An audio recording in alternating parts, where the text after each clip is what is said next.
Hello every one. So നിങ്ങളുടെ UPSC preparation എല്ലാം സെറ്റായിട്ട് പോകുന്നു എന്ന് വിചാരിക്കുന്നു.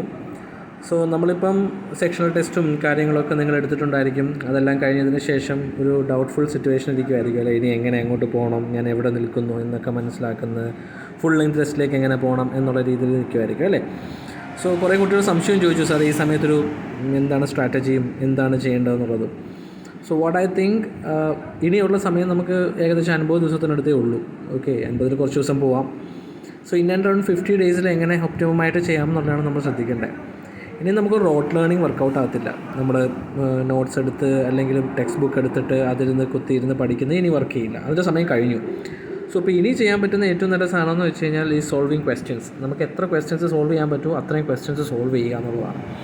സോ നിങ്ങൾക്കിപ്പോൾ എവിടെ നിൽക്കുന്നു എന്ന് നിങ്ങൾക്ക് അറിയണമെന്നുണ്ടെങ്കിൽ the best thing is that, ഞാൻ ഡ്രൈവ് ഇട്ടിട്ടുണ്ട് ഗ്രൂപ്പിൽ, നിങ്ങൾക്ക് ആ ഡ്രൈവ് നോക്കാം. അതിൽ നിന്ന് സെക്ഷണൽ ടെസ്റ്റ് എടുക്കാം.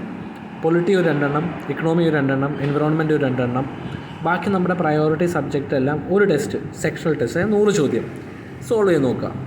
നിങ്ങളുടെ മാർക്സ് നോക്കുക, എത്രമാത്രം നിങ്ങൾക്ക് പെർഫോം ചെയ്യാൻ പറ്റിയെന്ന് നോക്കുക. നിങ്ങൾ ക്വസ്റ്റ്യൻ സോൾവ് ചെയ്യുമ്പോൾ തന്നെ യു വിൽ അണ്ടർസ്റ്റാൻഡ്, ചിലത് ഓർക്കുന്നുണ്ട്, ചിലത് മറന്നു പോയിട്ടുണ്ട് എന്ന് വെച്ച് നിങ്ങളെ തന്നെ ഒന്ന് അനലൈസ് ചെയ്യുക. കാരണം ഈ സമയത്തെ ഒരു പ്രശ്നമെന്ന് വെച്ച് കഴിഞ്ഞാൽ എല്ലാവരും പഠിത്തത്തിൽ മാത്രം ഫോക്കസ് ചെയ്ത് നമ്മളെ ടെസ്റ്റ് ചെയ്തില്ലയോ നമ്മുടെ പ്രോഗ്രസ് നമുക്ക് അളക്കാൻ പറ്റത്തില്ല. നമുക്ക് ആവശ്യമില്ലാത്ത കോൺഫിഡൻസ് നമ്മളെല്ലാം സെറ്റായെന്ന് പറഞ്ഞിരിക്കും. That is not the way to do.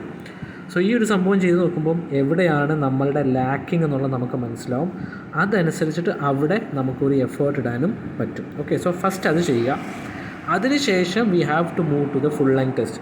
ഇപ്പം ഇത്രയും ചെയ്ത് കഴിയുമ്പോൾ ഏതെങ്കിലും ഏരിയ നിങ്ങൾക്ക് വീക്ക്നെസ് ഉണ്ടെങ്കിൽ 4 to 5 ഡേയ്സ് എടുക്കുക, അതിനെ ഇൻവെസ്റ്റ് ചെയ്യുക. അപ്പോൾ എന്താ, ഒരു 10 ദിവസത്തിനുള്ളിൽ, ഇനി വരുന്ന 10 ദിവസത്തിനുള്ളിൽ നിങ്ങളുടേതായ ഒരു പ്ലാൻ നിങ്ങൾക്ക് സെറ്റാക്കാൻ പറ്റും. അതിനുശേഷം move to full length test.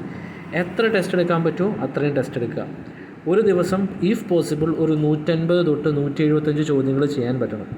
100 എണ്ണം ഫുൾ ലെങ്ത് ടെസ്റ്റ്, 50 എണ്ണം ഒരു കറണ്ട് അഫയേഴ്സ് ടെസ്റ്റ്, പിന്നെ ഒരു 25-30 PYQs. കാരണം ഇനിയും നമ്മൾ PYQs മൂവ് ആകേണ്ടത് വളരെ ഇമ്പോർട്ടൻ്റ് ആണ്. കാരണം എന്താ, PYQ ചെയ്യുമ്പോൾ പലതും നിങ്ങൾക്ക് അറിയായിരിക്കും, പക്ഷേ എന്നാലും അതിലൊന്ന് ഫെമിലറൈസ് ആയാലും അതിൻ്റെ ക്വസ്റ്റ്യൻ പാറ്റേൺ UPSC എങ്ങനെയാണ് ചോദിക്കുന്നത് എന്നുള്ളതിനെ പറ്റിയൊരു ധാരണ കിട്ടും. ഓക്കെ, സോ ആ ഒരു രീതിയിൽ നമ്മുടെ പ്രിപ്പറേഷനെ മാറ്റണം. നിങ്ങളെ തന്നെ പുഷ് ചെയ്യേണ്ട സമയമായി. ഇനി നമുക്ക് ക്ഷീണം എന്നും പറഞ്ഞിരിക്കാൻ പറ്റില്ല. നിങ്ങൾ 8 മണിക്കൂർ പഠിക്കുന്നവരാണെങ്കിൽ 9-10 എത്തുക, 10 12 എത്തുക. Somewhere around 10 to 12 hours will be really great. So that നമുക്ക് പയ്യെ പുഷ് ചെയ്ത് പോവാം. ടെസ്റ്റുകൾ ഓഫ്ലൈനായിട്ട് തന്നെ എടുക്കാൻ ശ്രമിക്കുക. നിങ്ങൾ റൂമിനകത്തിരുന്ന് എടുക്കുന്നവരാണെങ്കിൽ trust me, print out OMR sheet എടുത്തൊരു സ്പൈറൽ ചെയ്ത് വെച്ചിട്ട് അതിനകത്ത് തന്നെ ഇരുന്ന് എഴുതാൻ ശ്രമിക്കുക. Because these are all exam training. എന്നിട്ട് if you guys are outside, if you could come to Trivandrum, that would be really great. Trivandrum is the happening place. അവിടെ വരിക, ഓഫ്ലൈൻ ടെസ്റ്റുകൾ ട്രാവൽ ചെയ്ത് തന്നെ എഴുതുക. Because these are all training. കാരണം UPSCയുടെ നിങ്ങൾ റൂമിനകത്ത് നിങ്ങളുടെ കംഫർട്ടിനകത്ത് നല്ല പരീക്ഷ എഴുതുന്നത്. നിങ്ങൾ ട്രാവൽ ചെയ്ത് ചെന്ന് പുതിയൊരു അറ്റ്മോസ്ഫിയറിൽ യൂസ്ഡ് ആയിട്ടിരിക്കണം. അത് നമ്മൾ നേരത്തെ ട്രെയിൻഡ് ആവുക തന്നെ വേണം. So that is a crux of how you should prepare in the coming days. So വേറെ എന്തെങ്കിലും ഡൗട്ട് ഉണ്ടെങ്കിൽ feel free to message me, I will be there to help.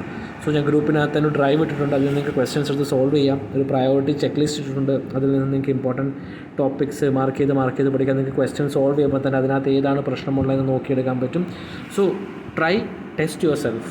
So ഓർക്കുക, ഇനിയുള്ള ദിവസങ്ങളിൽ preparation should be solving questions, learning your difficult points. അതിൽ prioritise കൊടുക്കുക. അല്ല കുത്തിയിരുന്ന് പഠിക്കുന്നതാകരുത്.